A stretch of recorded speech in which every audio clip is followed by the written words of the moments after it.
(16절까지입니다)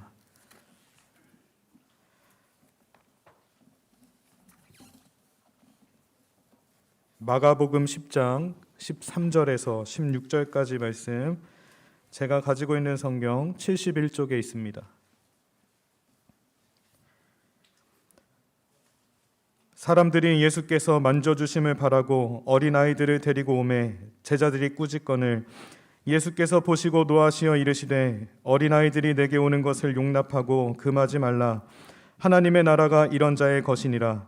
내가 진실로 너희에게 이르노니 누구든지 하나님의 나라를 어린아이와 같이 받들지 않는 자는 결단코 그곳에 들어가지 못하리라 하시고 그 어린아이들을 안고 그들 위에 안수하시고 축복하시고. 옆에 계신 분들과 인사하겠습니다. 주의 사랑으로 사랑합니다. 평안이 넘치시기를 바랍니다. 계절의 여왕 5월이 되었습니다. 5월이 되면은 푸른 새싹들이 저마다 아름답게 돋아나고 꽃들도 화려하게 피어나고 또 새들도 푸른 하늘을 마음껏 날아다니고 노래하는 좋은 계절입니다. 우리 교회 화장실 앞에도 오색 딱따구리가 집을 짓고 사는데 얼마나 예쁜지, 요즘 알을 낳는지 하여간 상당히 아주 교회를 풍성하게 해주고 있습니다. 논밭에는 부지런한 농부가 곡식을 일구고 땀을 흘리는 분주한 계절입니다. 5월은 또한 가정의 달입니다. 하나님이 우리에게 허락해 주신 소중한 가정, 믿음 안에 굳게 세워 아름다운 신앙의 가정을 이루고 이 땅에 사는 동안 저와 여러분이 가정 천국 이루며 살아가시기를 주의 이름으로 부탁합니다. 오늘은 교회가 어린이들을 생각하면서 예배드리는 어린이 주일입니다. 어린이 주일에만 우리가 어린이들 높여주려고 생각하지 말고 앞으로 우리 미래의 주인공인 우리 이 어린이들을 생각하면서 바라보면서 어린이를 사랑하고 귀히 여겨주신 주님의 말씀의 뜻을 본받아 항상 사랑하며 살아가는 저와 여러분 되기를 원합니다.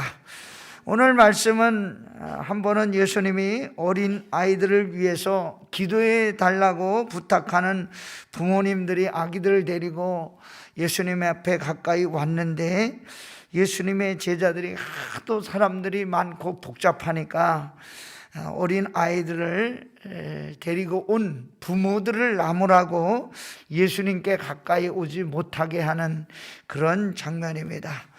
이 어린아이를 데려온 부모들을 꾸짖는 이 제자들을 보시면서 예수님께서 오히려 제자들을 나무라시면서 말씀하셨습니다. 어린 아이들이 내게 오는 것을 용납하고 금하지 말라. 하나님의 나라가 이런 자의 것이니라. 그리고 어린 아이들을 일일이 품에 안으시고 안수하시고 축복하여 주셨습니다. 예수님의 제자들이 한 번은 앞으로 예수님의 큰 일을 감당하시면 누가 제일 높은 자리에 앉게 될 것인지 서로 논쟁을 벌이게 되었습니다. 제자들이 서로 의논하다가 이 다음에 그러면 천국 가면 누가 제일 높은 자리에 앉을까? 결론이 나지 않아서 예수님께 이 문제를 가져왔습니다. 예수님이 가장 큰 사람은 어린 아이와 같은 자라고 하시면서 이렇게 말씀해 주셨습니다. 그때 제자들이 예수께 나와 이르되 천국에서는 누가 크니까? 예수께서 한 어린 아이를 불러 그들 가운데 세우시고 이르시되 진실로 너희에게 이르노니 너희가 돌이켜 어린 아이들과 같이 되지 아니하면 결단코 천국에 들어가지 못하리라고 하였습니다. 오늘 이 주시는 말씀을 통해서 어린이 주일에 우리에게 주시는 생명의 양식은 무엇일까요? 첫째로 우리는 어린 자녀들에게 할 수만 있다면 항상 하나님의 사랑과 하나님의 말씀 가르쳐주는 일에 힘써야 하는 것입니다. 예수님이 5,000명을 물고기 2마리 보리떡 5개로 먹이시는 기적을 베푸셨을 때 마태복음서에 보면은 여자와 어린이를 이 숫자에 넣지 않고 기록하고 있습니다. 여자와 어린이 외에 5,000명이었더라. 예수님 당시에는 아마 여자와 어린 아이들을 이렇게 존중해 주지 않는 그런 시대였던 것 같습니다. 그러나 우리 예수님은 어린이들을 얼마나 소중하고 귀중하게 생각해 하셨는지 오늘 말씀에 보면 잘 알 수가 있습니다. 성경은 우리 어린 아이들을 개혁하는 방법에 대해서 무엇을 가르쳐야 되는지 분명하게 잘 말해주고 있습니다. 신명기 6장 4절과 7절 이스라엘아 들으라 우리 하나님 여호와는 오직 유일한 여호와시니 너는 마음을 다하고 뜻을 다하고 힘을 다하여 내 하나님 여호와를 사랑하라.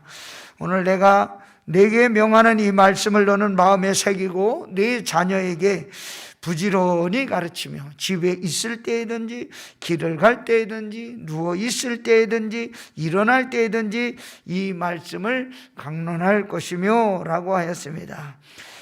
하나님은 이스라엘 백성들에게 자녀들을 위하여 말씀을 가르치는데 집에 앉아 있을 때든지 길을 갈 때든지 누워 있을 때든지 일어날 때든지 말씀을 잘 교육하고 가르치라 그렇게 말씀하고 있습니다.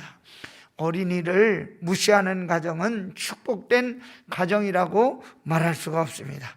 어린아이를 믿음으로 양육하지 못하는 가정은 그 가정의 자녀들이 복된 자녀로 자라갈 수가 없습니다. 어린아이를 소홀히 여기는 교회는 부흥하지 못하고 어린아이를 업신 여기는 나라와 민족은 큰 번영과 발전을 기대할 수가 없습니다.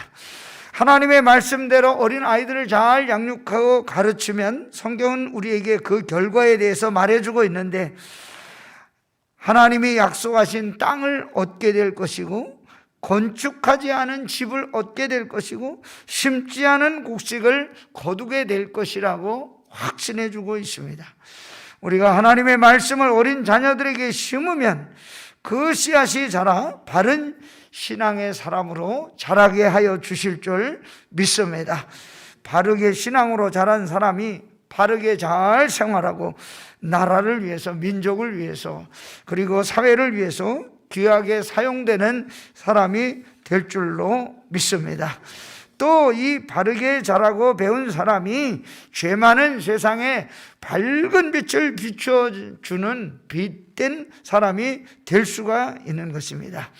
성경에 나오는 사무엘 선지자는 그 어머니 한나가 하나님께 기도하고 약속으로 받은 아들이었습니다. 그래서 사무엘은 젖을 떼자마자 하나님께 바쳐줘서 성전에서 자라고 성전에서 교육을 받게 되었습니다.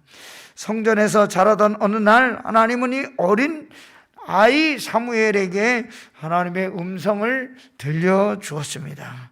마침내 때가 이르러 사무엘은 하나님의 부르심을 받아 이스라엘의 선지자가 되었고 백성들을 신앙적으로 회복시켜주는 훌륭한 지도자가 되었습니다. 사도 바울에게는 바울을 잘 도와주는 믿음의 아들이라고 부르는 디모데가 있었습니다.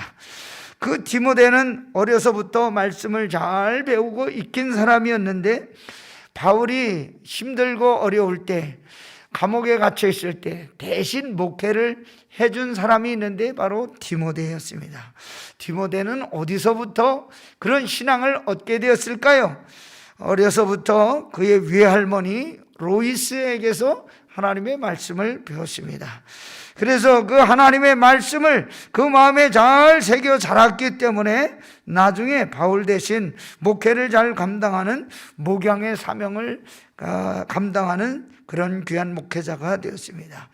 우리 어린 자녀들에게 하나님의 말씀을 가르치는 가장 이상적인 신앙교육은 무엇일까요? 그것은 하나님의 말씀을 들려주는 것입니다.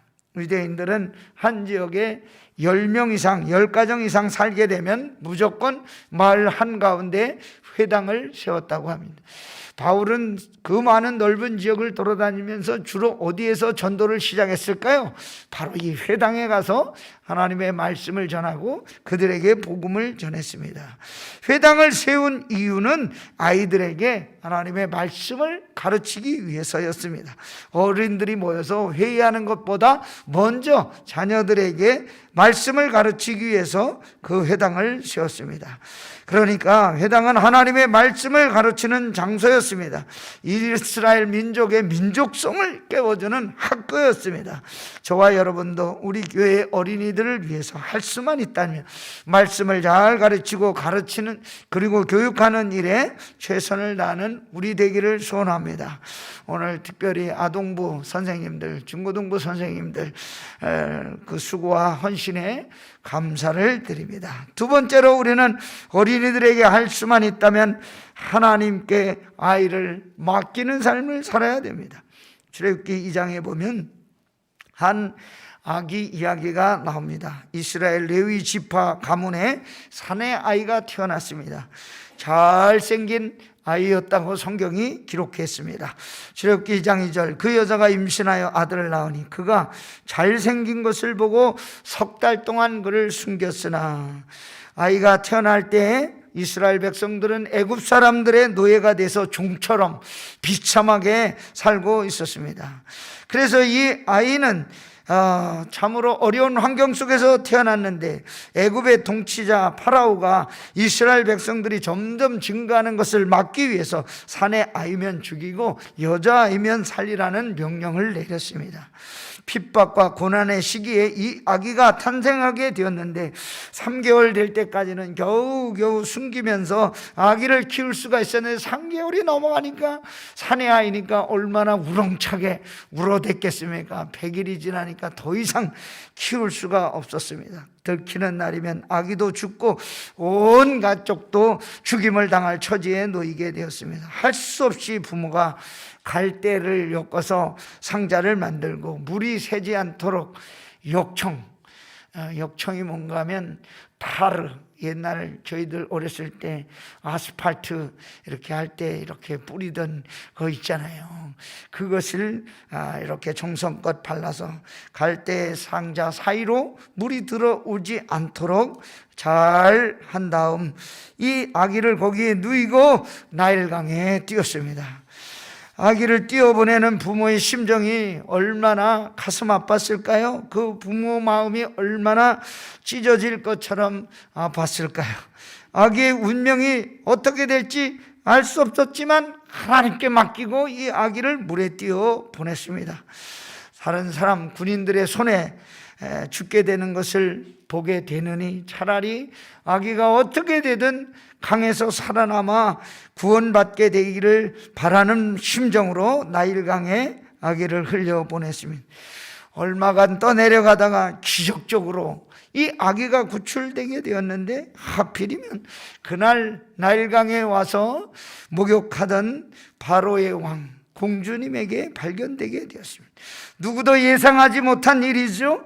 바로의 딸에 의하여 이 아기는 건져냄을 받고 보호를 받게 됐고 또 이 공주의 아들로 입양되게 되었습니다.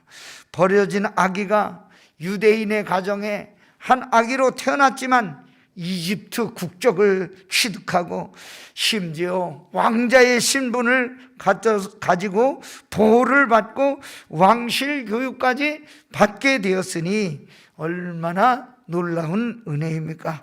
그래서 이 공주가 아기에게 이름을 지어줬습니다. 물에서 건져내었다고 하는 뜻의 모세라고 붙여주었습니다. 2장 10절 그 아기가 자라매 바로의 딸에게로 데려가니 그가 그의 아들이 되니라. 그가 그의 이름을 모세라 하여 이르되 이는 내가 그를 물에서 건져내었음이라 하였더라. 하나님의 은혜가 들어있는 이름이죠. 어떻게 이렇게 모세가 귀한 은총을 입게 되었습니까? 그 부모가 하나님께 아기를 맡겼기 때문입니다. 우리도 우리 자녀들을 하나님께 맡기면 하나님이 책임져 주시는 줄 믿습니다. 믿음과 바른 신앙이 반드시 사람을 변화시켜 줍니다. 우리 마음대로 우리 뜻대로 될 것 같지만 그렇게 되지 않습니다. 그래서 우리 부모들은 자녀들에게 반드시 신앙교육, 영성교육을 가지도록 도와줘야 됩니다. 어떻게 해야 됩니까? 부모가 먼저 기도해야 됩니다. 날마다 가정의 단을 쌓으며 엎드려 기도하면 자녀들이 부모님의 영성을 배우고 자라게 되는 것입니다. 저는 어렸을 때 우리 아버지께서 새벽 예배 마치면 날마다 찬송을 부르면서 집에 들어오는데 그 찬송 소리를 듣고 잠을 깨게 됩니다. 그 찬송의 제목은 주 음성 외에는 이라는 찬송. 새벽 예배 마치고 꼭 집에 들어오실 때는 주 음성 외에는 더 기쁨 없도다. 제가 이렇게 나이가 들었어도 그 찬송하며 들어오시는 아버지의 모습이 늘 기억이 됩니다. 세 번째로 우리는 어린이들에게 할 수만 있다면 부모들이 먼저 신앙생활의 모범을 가르쳐 주어야 됩니다. 부모의 말을 자녀들이 들을 수도 있고 안 들을 수도 있지만 자녀들이 자라면서 자기 눈으로 보고 본 것은 결코 잊어버리지를 않습니다. 그래서 가정생활에서 저와 여러분은 자녀들에게 진실함과 거룩한 신앙생활의 본을 보여주어야 되는 것입니다. 나 자신은 속일 수 있을지 모르지만 자녀들의 눈은 절대로 속일 수가 없습니다. 자녀들이 부모의 인생을 너무나 잘 보고 자라기 때문에 부모의 신앙을 정확하게 판단합니다. 부모가 높은 영성과 믿음을 가지고 살면 자녀들도 그대로 닮아 좋은 믿음으로 살게 됩니다. 부모가 자녀들 앞에서 형식적인 신앙생활을 하게 되면 자녀들도 그대로 본받아 형식적으로 신앙생활하게 됩니다. 그러므로 부모된 우리는 자식들 앞에서 높은 영적인 수준과 믿음 생활에 최선을 다해야 되는 줄로 믿습니다. 사사기 13장에 보면 마노아라는 부부 이야기가 나옵니다. 마노아의 집에는 오랫동안 자식이 없었습니다. 그래서 자식이 없어서 늘 슬픔 가운데 살았습니다. 마노아 부부는 이 문제를 가지고 하나님께 기도했습니다. 하나님, 다른 집에는 다 자식들도 있고 자녀들이 있어서 행복하고 기쁘고 즐거운데 우리는 언제 자녀를 주시려고 이렇게 오랫동안 자식을 주지 않습니까? 하나님께서 이 부부의 기도를 들으시고 천사를 보내어 마노아의 아내가 잉태하여 아들을 낳게 될 것이라고 하는 기쁜 소식을 전해 주었습니다. 그런데 아들을 낳는 것까지만이 아니고 하나님은 마노아에게 아기의 탄생으로 온 이스라엘 민족의 수치와 슬픔을 한꺼번에 해결해 주겠다고 하였습니다. 이스라엘 백성들은 블레셋 사람들 때문에 40년 동안 괴로움을 당하며 살고 있었습니다. 우리 아기를 주시는 것 감사하지만 어떻게 우리 아기가 크게 자라서 이스라엘 민족의 슬픔과 고통을 해결해 준단 말입니까? 어떻게 가르쳐야 됩니까? 가르치는 방법을 몰라서 하나님 앞에 다시 기도했습니다. 어떻게 우리 아이를 가르쳐야 됩니까? 그랬더니 하나님이 이렇게 대답해 주셨습니다. 마노아가 이르되 이제 당신의 말씀대로 되기를 원하나이다. 이 아이를 어떻게 기르며 우리가 그에게 어떻게 행하리까? 여호와의 사자가 마노아에게 이르되 내가 여인에게 말한 것들을 그가 다 삼가서 포도나무의 소산을 먹지 말며 포도주와 독주를 마시지 말며 어떠한 부정한 것도 먹지 말고 내가 그에게 명령한 것은 다 지킬 것이니라 하니라. 이것은 나실인이라는 것. 이 사람의 이름은 삼손입니다. 우리가 잘 아는 삼손. 그래서 삼손은 바로 그런 시기에 태어났는데 이스라엘 민족을 블레셋의 압제 속에서 구원할 그런 임무를 가지고 태어났습니다. 민족의 수치와 슬픔을 한꺼번에 해소시켜줄 그런 사람으로 태어났지만 나중에 삼손은 그렇게 살지는 못했죠.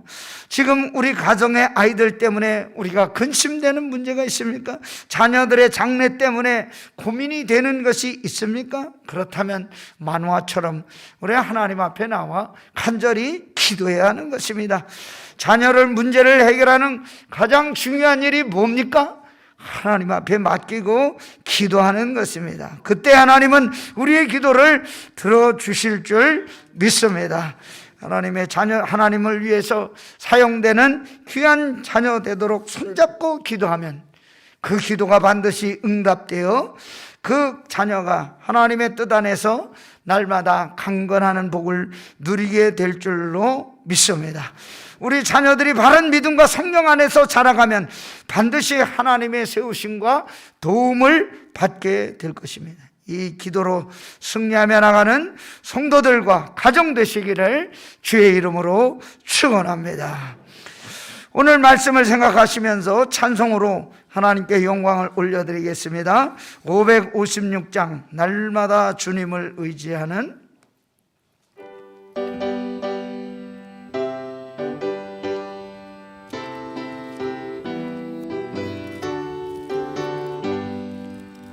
날마다 주님을 의지하는 우리 집 온 가족 복되어 다 함께 모여서 찬양한 하늘의 위로가 넘쳐 할렐루야 할렐루야 우리 가족 사랑과 행복의 안식처 할렐루야 할렐루야 우리 가족 주님만 모시고 아버지 어머니 사랑 형제와 자매들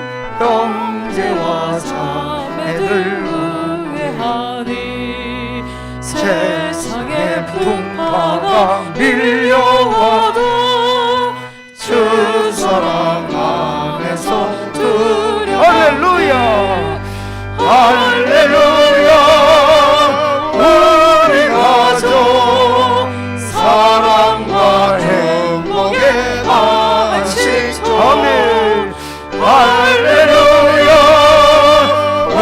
우리 가족 주님만 모시고 살아가리 말씀과 기도가 풍성하고 기쁨과 감사가 가득하니 하나님 우리 집 생각하사 대대로 복되게 하시도다 할렐루야 우리 가족 사랑과 행복의 안식처 할렐루야 우리 가족 주님만 모시고 살아가리 3절 말씀과 기도가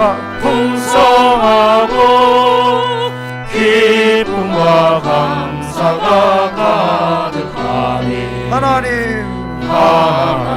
우리 집 생각하사 대대로 복되게 하시도다 아멘 할렐루야 할렐루야 우리 가족 사랑과 행복의 안식처 할렐루야 우리 가족 주님만 모시고 살아가리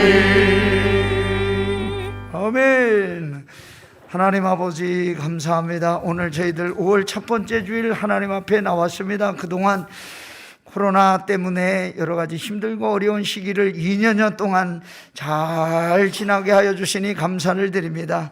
아버지 앞에 와싸오니 특별히 어린이 주일을 맞이해 우리 어린 아이들 하나님이 복을 주시고 강건케 하사 하나님이 기뻐하는 자녀들로 자라가게 하여 주옵소서. 예수님의 이름으로 축복하며 기도하옵나이다. 아멘.